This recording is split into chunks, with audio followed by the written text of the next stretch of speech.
സംസ്ഥാനത്ത് പരക്കെ മഴ പുലർച്ചെ മുതൽ തെക്കൻ കേരളത്തിലും മധ്യ കേരളത്തിലും കനത്ത മഴയാണ്. തിരുവനന്തപുരം, കൊല്ലം, പത്തനംതിട്ട, ആലപ്പുഴ, തൃശൂർ ജില്ലകളിൽ ഒറ്റപ്പെട്ടയിടങ്ങളിൽ ഇടിമിന്നലോട് കൂടിയ മഴയ്ക്കും സാധ്യതയുണ്ടെന്ന് കാലാവസ്ഥാ കേന്ദ്രം മുന്നറിയിപ്പ് നൽകുന്നു. മണിക്കൂറിൽ 40 കിലോമീറ്റർ വരെ വേഗതയിൽ ശക്തമായ കാറ്റിനും സാധ്യതയുണ്ട്. കോട്ടയം, ഇടുക്കി, എറണാകുളം, പാലക്കാട് ജില്ലകളിൽ ഒറ്റപ്പെട്ടയിടങ്ങളിൽ നേരിയ മഴയ്ക്ക് സാധ്യതയുണ്ടെന്നും മുന്നറിയിപ്പുണ്ട്.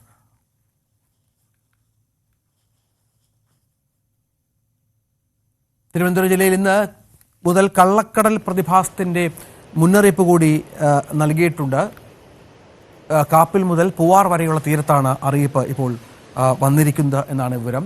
ഇന്ന് ഉച്ചയ്ക്ക് 2:30 മുതൽ മറ്റന്നാൾ രാവിലെ 11:30 വരെയാണ് മുന്നറിയിപ്പ്. മത്സ്യത്തൊഴിലാളികളും തീരദേശവാസികളും ജാഗ്രത പാലിക്കണമെന്നും നിർദ്ദേശമുണ്ട്. കൊല്ലത്ത് ശക്തമായ മഴയിൽ ദേശീയപാതയിൽ വെള്ളക്കെട്ട് രൂപപ്പെട്ടു. കൊട്ടിയത്താണ് വെള്ളക്കെട്ട്. വാഹനങ്ങൾ കുടുങ്ങി. റോഡ് നിർമ്മാണം നടക്കുന്നതിനാൽ അസാധാരണമായ രീതിയിലാണ് ഇപ്പോൾ വെള്ളക്കെട്ട് രൂപപ്പെട്ടിരിക്കുന്നതെന്ന് നാട്ടുകാർ പറയുന്നു. എസ് വിനീഷ് ഉണ്ട്. വിനീഷ്, ദൃശ്യങ്ങൾ കാണാം. KSRTC ബസ് അടക്കം കുടുങ്ങിയിരിക്കുകയാണ്. എന്താണ് വിവരം? ശക്തമായ മഴയായിരുന്നു. മഴയില് ആണ് ഇത്തരത്തിൽ ഈ വെള്ളക്കെട്ട് രൂപപ്പെട്ടിരിക്കുന്നത്. NH-ലാണ്. നമുക്കറിയാം, NH-ൽ ഇപ്പോൾ നിർമ്മാണം നടന്നു വരികയാണ്.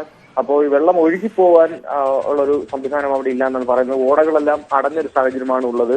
അതുകൊണ്ട് രൂക്ഷമായ വെള്ളക്കെട്ടാണ് ഇപ്പോൾ അവിടെ രൂപപ്പെടുന്നത്. വാഹനങ്ങളെല്ലാം കടന്നു വരാൻ വലിയ ബുദ്ധിമുട്ട് അനുഭവപ്പെടുന്ന സാഹചര്യമുണ്ട്.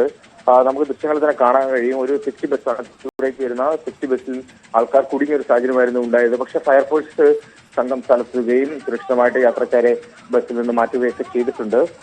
എന്തായാലും ഇപ്പോൾ അവിടെ നിന്നും ഈ വെള്ളം ഒഴുകി കളയുന്നതിനുള്ള ഒരു ക്രമീകരണങ്ങളാണ് ഇപ്പോൾ അവിടെ ഫയർഫോഴ്സിന്റെയും നാട്ടുകാരുടെ നേതൃത്വത്തിൽ നടന്നു വരുന്നത്.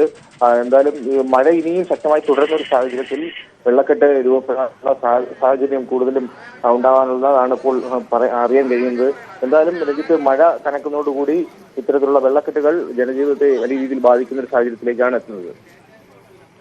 കൊട്ടിയത്താണ് ഇത്തരത്തിൽ വെള്ളക്കെട്ട് രൂപപ്പെട്ടിരിക്കുന്നത്. ദൃശ്യങ്ങളിൽ അത് കാണാം. KSRTC ബസ്സൊക്കെ കുടുങ്ങിയിരിക്കുകയാണ്.